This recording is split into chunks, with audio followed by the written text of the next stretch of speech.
Hello,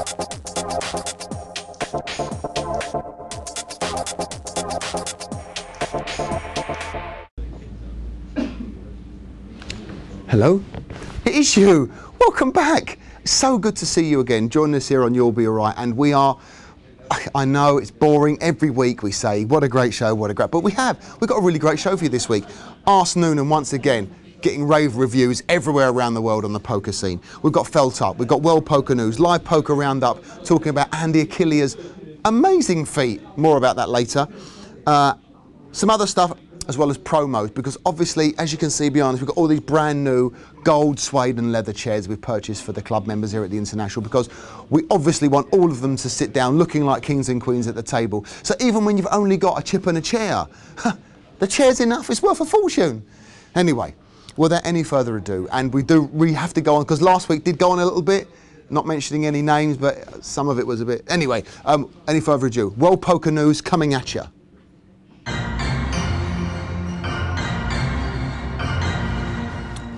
Full Tilt Poker are going to be launching a site called highstakes.com, which will track the high stakes games. There's going to be commentary from their star players like Durr and Patrick Antonius on the hands that they've played.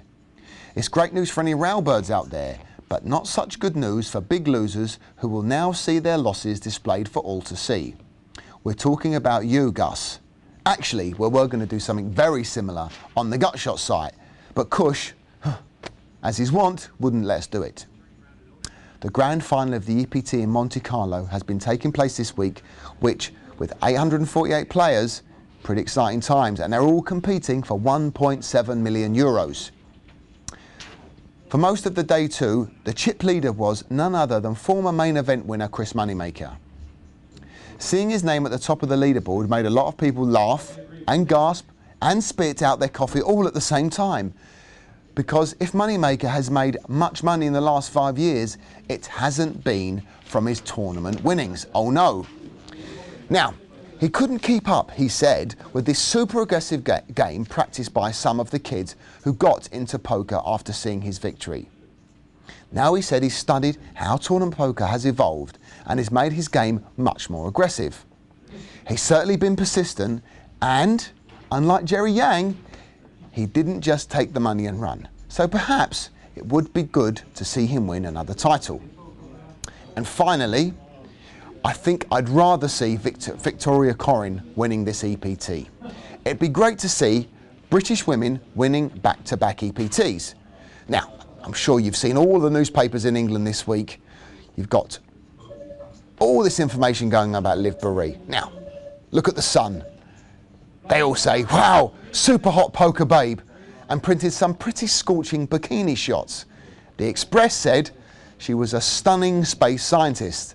The Daily Mail preferred to call her Olivia and showed her graduation photo and riding a horse. Now, she has such wide appeal. Let's hope, let's really, really hope that she brings a lot of new players to the game. Now, they used to talk about the Moneymaker effect. I'm hoping to see the Liv Boeree effect will be even bigger, especially down here at the club, because we could use some pretty stunning faces. Well, even a couple would be nice. Well, that's the World Poker News. Now it's time.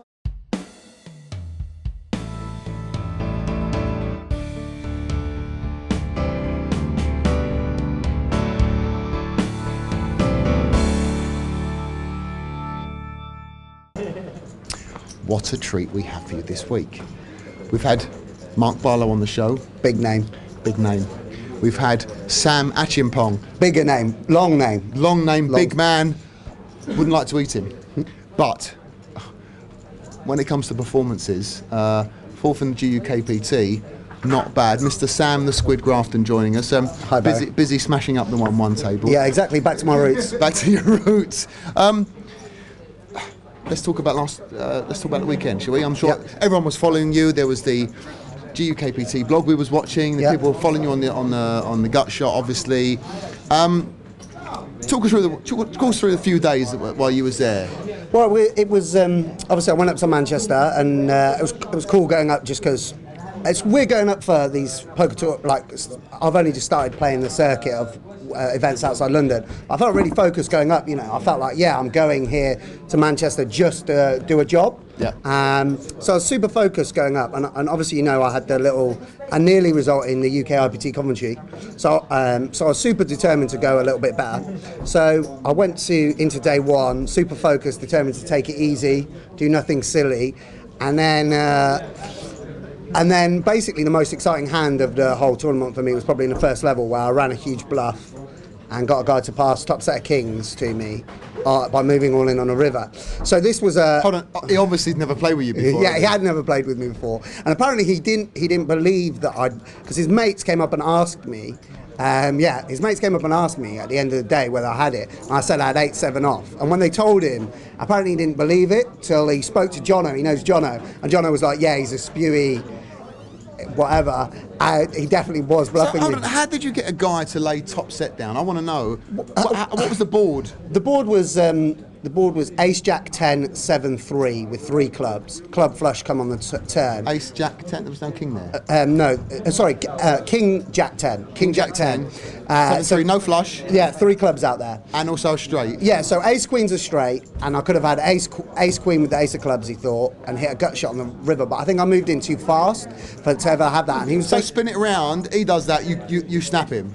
Yeah, the point is he bet the flop, but then he's just called the turn, and so if he bets the river and I move all in, I've probably got it, yeah? Do you know what I mean? Like, then it's very hard for me to be bluffing, but he's checked the turn in the river, so it's sort of... It sounds like he's trying to find a way to pass here. Yeah, it was a funny hand. I mean, obviously I didn't put him on top set of kings. I put him on like aces, queens, ace king. And I think, his reasoning was no one's stupid enough to go all in the first level of a 1K for 15,000. He's never played with you before. Yeah, exactly. Whereas we all know that I am that stupid. So, fair play to him. I've since found out who he is, and he is a good player. And I think I'm very lucky that I found a punter who is good enough / bad enough to realise that I'm either bluffing or I've got it. So that gave me a real comfortable stack.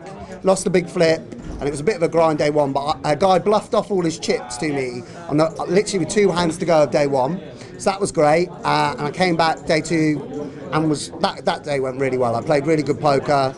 I was really focused. Everyone was sending me lots of support back here. I was getting texts from everyone at the club, and I just was really determined, really super focused. Noonan come up to me, right? Yeah. He goes, "Yo, you're getting a lot." I'm like, "No, I didn't back him in this one." I know. Yeah. How did I not get to back you in this? Bad beat. Yeah, I don't know. Nico was in there first, and I think Nico's lucky dollars, isn't it?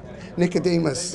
Anyone who backs, it's just like a little extra boost. But you didn't even. There wasn't even the standard phone call. Yeah, I'm going up to here. I need some dough, which is usually the case. Yeah. I should have. No, next time, Barry. Next time. Marv, yeah. When I get you'll be there when I get number 1. It'll be dry for like 10 months. Yeah, exactly. Doing my absolutes. But hopefully not. The thing is that I think it's given me a lot of confidence. Really, the 2 results. I just feel like, because before, I think when I first played, I was like, oh, here's so-and-so or here's so-and-so, they're going to be really good. But I think you realise that actually we're playing such a high standard at the international, and to be honest, there's no doubt that the average table at the international 150 was a lot harder than my starting table at GKBT. Obviously, Kirit said exactly the same. Yeah. He sat down thinking, oh yeah, grand buy, and it's going to be really, really, really tough. Yeah. It wasn't. No, I know. It really wasn't. Absolute punters.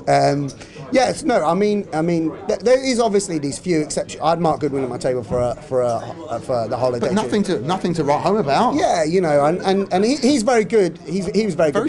Very solid. Yeah, but there was, like you say, there was nothing. And there's a few of these young kids who are really good and really aggressive, but I think because I've got a bit of an online background now, I think I handled that well. So it was really good, and I just hope that next time we could because I felt super. By the time I make the final table now, so just going to day 3, all the lads parred on the train, had one of the most aggressive rails you've ever seen. Charlie fell asleep on the sofa. He didn't miss it. After I got knocked out, we're all outside. Charlie comes out. Sam, you've won. What happened? He fell asleep. Yeah, he just passed out. He travels away from London up to Manchester to watch you and crashes out. Crashes out on the thing. Charlie's spinning up on the roulette, obviously, but everyone was supporting me now. And once we, I played a really solid game on the final table, and I the only disappointment was it was very winnable. I was in a